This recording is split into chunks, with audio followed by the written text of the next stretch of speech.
Sir యాత్ర movie director Mahi V రాఘవ్కి Jagan గారు 20 కోట్ల విలువ చేసే 2 ఎకరాల ల్యాండ్ని ఆర్స్లీ హిల్స్లో ఇచ్చినట్టు ఒక వార్త అయితే బయటకు వచ్చింది సార్. మరి దీంట్లో నిజం ఎంతుందంటారు?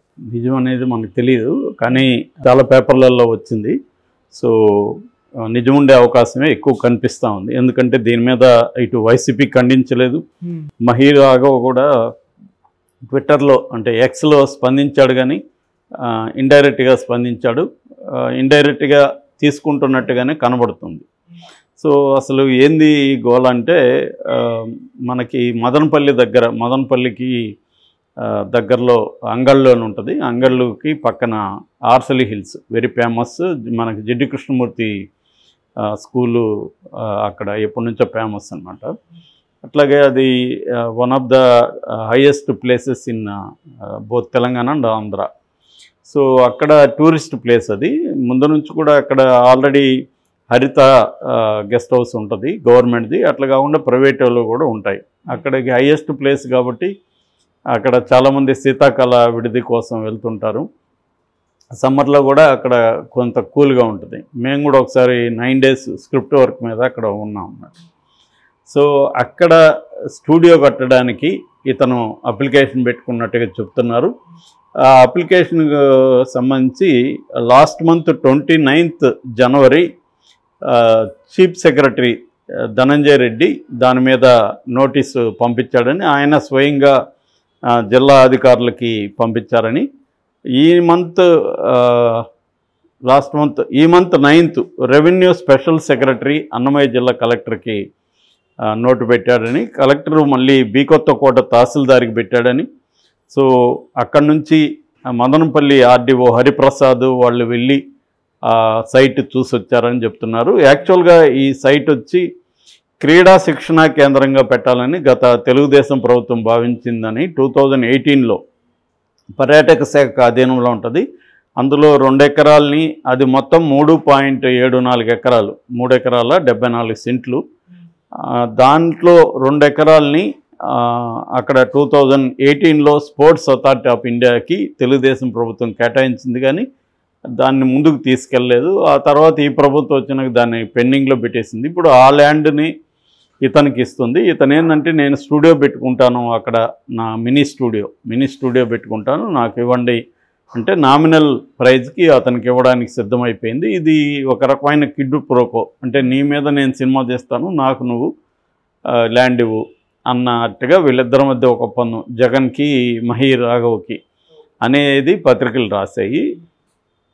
మహీ రాఘవ దీని మీద ఎక్స్లో ఏం పెట్టాడంటే, బురదలు చల్లడం వాళ్ళ పని, అది కడుక్కుంటావా తుడుచుకుంటావా నీ పని, నీ సంగతి నువ్వు చూసుకోవాల్సింది అనే డైలాగు దీంట్లో ఉంది యాత్ర 2లో. అదే డైలాగ్ని అతను షేర్ చేశాడు. దాని తర్వాత లాస్ట్ 3 films నేను రాయలసీమలోనే తీశాను అనేది కూడా పెట్టాడు. అంటే ఇండైరెక్ట్గా నేను రాయలసీమలో 3 సినిమాలు తీశాను కాబట్టి నాకు స్టూడియో పెట్టుకోవడానికి స్థలం అడిగే హక్కు ఉంది నేను అనేది చెప్పాడు. అయితే ఇలాంటి స్థలం ఇవ్వడం కరెక్టా కాదా, లీగల్గా కరెక్టా కాదా, మోరల్గా కరెక్టా కాదా, ఈ 2 అంశాలు చర్చనీయాంశాలు. ఇప్పుడు లీగల్గా అయితే కరెక్టే, ఎందుకంటే ఎవరైనా సినిమాకు సంబంధించిన అతను ఆల్రెడీ 3 సినిమాలు తీశాడు, ఇంకా సినిమాలు తీయబోతున్నాడు, ఒక పర్యాటక స్థలంలో నాకు జాగా కావాలి కాబట్టి నేను పెట్టుకుంటాను అనొచ్చు. ఈవెన్ కోర్టులు కూడా గతంలో ఇక్కడ ఎన్ శంకర్కి 5 ఎకరాలు ఇచ్చింది బీఆర్ఎస్ ప్రభుత్వం. ఇలాగే సేమ్ అది నామినల్ 5 లక్షలు ఎంతో, అది 5 కోట్లు ఎంతో చేస్తుంది ఎకరా, కానీ 5 లక్షలకి ఇచ్చారని అప్పుడు కూడా ఇక్కడ ఇలాంటి వార్తలే వచ్చాయి. ఎందుకంటే శంకర్ వాళ్ళకి సినిమాలు జైబోలో సినిమా తీశాడు. సో అందువల్ల కేసీఆర్కి అనుకూలంగా ఉన్నాడు కాబట్టి కేసీఆర్ కట్టబెట్టాడు అనేది ఎన్ శంకర్ మీద కూడా అప్పుడు విమర్శలు వచ్చాయి. దాని తర్వాత కోర్టుకు కూడా కొంతమంది వెళ్ళారు. కోర్టు ఫైనల్గా దాన్ని సమర్థించింది తప్ప ఆ ల్యాండ్ తీసుకోమనలేదు. ఎందుకంటే ఇప్పుడు మనం అనేక మంది వ్యాపారవేత్తలు వస్తున్నప్పుడు గవర్నమెంట్స్ వాళ్ళకి తక్కువ రేట్లకి ల్యాండ్ ఇవ్వడం, తక్కువ రేట్లకి ఇన్ఫ్రాస్ట్రక్చర్ కల్పించడం అనేది చూస్తున్నాం. అట్లాగే ఇది కూడా సినిమా రంగాన్ని ఆంధ్రప్రదేశ్లో ఎస్టాబ్లిష్ చేయాలని ఎప్పటి నుంచో అన్ని గవర్నమెంట్స్ అనుకుంటున్నాయి. చీలిపోయిన తర్వాత ఇటు తెలుగుదేశం గవర్నమెంట్ కూడా అప్పుడు ట్రై చేసింది. ఈవెన్ తెలుగుదేశం గవర్నమెంట్ కూడా గతంలో రామానాయుడికి కూడా రిషికొండలో చాలా 150 ఎకరాల ల్యాండ్ ఇచ్చింది. మరి అది ఇది తప్పైతే అది కూడా తప్పే కదా. అది అప్పుడు ఎందుకు ఇచ్చారు మరి? దాంట్లో ఏమీ చేయని కూడా లేదు వీళ్ళ యాక్టివిటీస్. స్టూడియో కని పెట్టుకున్నారు. మేము కూడా లాంగ్ బ్యాక్ చూసినప్పుడు అన్నీ కూడా టెంపరీ కట్టడ, మామూలుగా సెట్లు అంటాం కదా, అలాంటివి ఉన్నాయి తప్ప అక్కడేమి పర్మనెంట్ స్టూడియో కన్స్ట్రక్షన్ కూడా ఏమీ జరగలేదు. సో బ్రహ్మాండమైన ప్లేస్ అది. సో దాన్ని మళ్ళీ ఎందుకు మీరు చేయలేదు కాబట్టి వెనక్కి ఇచ్చేయండి అని జగన్ కూడా నోటీసులు ఇచ్చాడు. అలాగే ఇక్కడ కూడా మనం ఎప్పటి నుంచో చూస్తున్నాము. ఇక్కడ ఎన్టీఆర్ గవర్నమెంట్ చెన్నారెడ్డిపేరులోనే ఇక్కడ అక్కినేని నాగేశ్వరరావుకి ల్యాండ్స్ ఇచ్చారు, ఇటు రామనాయుడికి ఇచ్చారు, కృష్ణ పద్మలయ వాళ్ళకి ఇచ్చారు, అందరికి ఇచ్చారు. ఇక్కడ కూడా వాళ్ళందరూ కూడా ఏ పర్పస్కి అయితే తీసుకున్నారో ఆ పర్పస్ వాడకుండా రియల్ ఎస్టేట్ చేశారని అప్పట్లో కేసీఆర్ నేను ఇవన్నీ రాగానే లాగేసుకుంటానన్నాడు. అవేం జరగలేదు. ఎందుకంటే దాంట్లో నాగార్జున లాంటి వాళ్ళు హోటల్ పెట్టుకున్నారు, ఇవన్నీ ఉన్నాయి. ఇప్పుడు కూడా రెంట్లకి 7 ఎకరాలు అంటారు కదా, అన్నపూర్ణ 7 ఎకరాలు, అది కూడా గవర్నమెంట్దే. సో ఇలాగా వాళ్ళకి ఇచ్చిన పర్పస్ని చేయలేదని. అట్లాగే ఇప్పుడు ప్రసాద్ మల్టీప్లెక్స్ ఉంది, అది కూడా 60 ఏళ్ళకి నామినల్గా లీజ్కి ఇచ్చారు. ఇట్లాగా ఎంటర్టైన్మెంట్ ఇండస్ట్రీకి సంబంధించిన అనేక మందికి అన్ని రకాల గవర్నమెంట్స్ ల్యాండ్స్ ఇవ్వడం అనేది కామనే. దీంట్లో ఏమీ చట్ట వ్యతిరేకమైన వ్యవహారాలు ఏమి లేవు. కాకపోతే ప్రతి గవర్నమెంట్ కూడా తమకు అనుకూలంగా పనిచేసిన వాళ్ళకి ఏదో ఒక ఫేవర్ చేస్తుంది. అది రాజకీయంగా అన్ని పార్టీలు, గతంలో తెలుగుదేశం చేసింది, ఇక్కడ బీఆర్ఎస్ చేసింది, ఇప్పుడు కాంగ్రెస్ అయినా అదే చేస్తుంది. అలాగా జగన్ కూడా అదే చేశాడు అనుకోవచ్చు. కాకపోతే ఏంటంటే ఇక్కడ యాత్ర రిలీజ్ టైంకి ఇది రావడం వల్ల ఇది చర్చనీయాంశం అయింది. ఇతను కానీ యాత్ర తీయకుండా తీసుకుంటే దీన్ని చర్చించాల్సిన అవసరం లేదు. అంటే ఇది క్విడ్ ప్రోకో ఎందుకు కనిపిస్తుందంటే, నేను నీ మీద బయోపిక్ తీస్తాను, నువ్వు నాకు 2 ఎకరాలు ఇయ్యి అని ముందే మాట్లాడుకున్నట్టుగా చెప్తున్నారు. సో ఆ యాంగిల్లో తీసుకున్నప్పుడు ఖచ్చితంగా దీన్ని విమర్శించాల్సిన విషయం అయితే ఉంది దీంట్లో.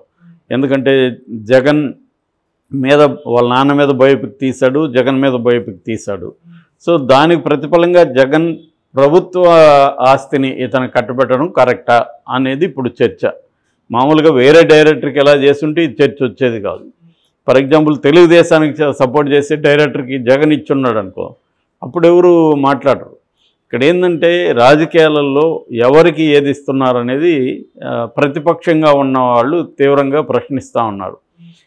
ఎందుకంటే రాజకీయాల్లో ఏమైపోయిందంటే మనకు అనుకూలంగా ఉంటే వాటికి ఫేవర్ చేయాలి మన గవర్నమెంట్లో అనేది అన్ని రకాల వాళ్ళకి చేస్తున్నారు. ఈవెన్ ఈ వార్త రాసే మీడియా కూడా ఇచ్చారు గతంలో. కాబట్టి ఇక్కడ ఏంటంటే ఎవరికి ఇస్తున్నారు, ఏ టైంలో ఇస్తున్నారు, ఇవి చర్చనీయాంశాలు తప్ప బేసిక్గా ఇలా ఇవ్వడం కరెక్టా కాదంటే అన్ని గవర్నమెంట్స్ ఇస్తున్నారు, కరెక్ట్ కాదు నిజానికి అలాగా. ఎందుకంటే వాళ్ళు పెట్టుకోగలిగిన స్తోమత ఉన్నప్పుడు వాళ్ళకి ఇవ్వడం కరెక్ట్ కాదు. కాకపోతే ఏమవుతుంది, ఇక్కడ మనం వ్యాపారస్తులకు కూడా ఎందుకు ఇస్తున్నారు, ఇకపోతే మళ్ళీ విమర్శిస్తున్నారు, జగన్ ఇవ్వలేదంట అందుకనే వ్యాపారాలు పెట్టుకోవట్లేదు అని. ఇస్తేమో మీ వాడికి ఇచ్చావు అంటున్నారు. సో మళ్ళీ ఎవరికి ఇవ్వాలి, ఎక్కడ ఇవ్వాలి అనేది ఎవరు నిర్ణయిస్తారు? సో ఇది మేజర్ సమస్య. ఇప్పుడు ఆంధ్రప్రదేశ్లో సినిమా ఇండస్ట్రీ అక్కడికి రావాలి, అక్కడ సినిమా ఇండస్ట్రీ అభివృద్ధి కావాలి అనేది పిలుస్తున్నారు. దానికి సంబంధించి కొన్ని చర్యలు కూడా తీసుకున్నారు. ఫర్ ఎగ్జాంపుల్ ఆంధ్రప్రదేశ్లో సింగిల్ విండో పథకం పెట్టారు.